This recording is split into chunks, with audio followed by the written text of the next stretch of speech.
आता बघूया टॉप 9 राजकीय बातम्या। बेस्ट पतपेढीची निवडणूक आज पार पडणार। ठाकरेंच्या बंधूंचं उत्कर्ष पॅनल तर भाजपचं श्रमिक पॅनल यांच्यामध्ये लढत होणार।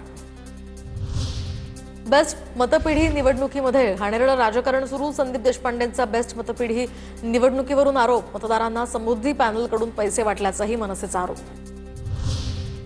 राज्यातील स्थानिक स्वराज्य संस्थांच्या निवडणुका पार पडेपर्यंत मतदार याद्यांच्या विशेष पुनर्परीक्षणाचा कार्यक्रम पुढे ढकलला तर राज्य निवडणूक आयोगाची माहिती। दरम्यान त्या संदर्भात त्यांची मागणी निवडणूक यंत्रणेवरील ताण आणि कर्मचाऱ्यांचा तुटवडा लक्षात घेता ही प्रक्रिया पुढे ढकलण्याची भूमिका।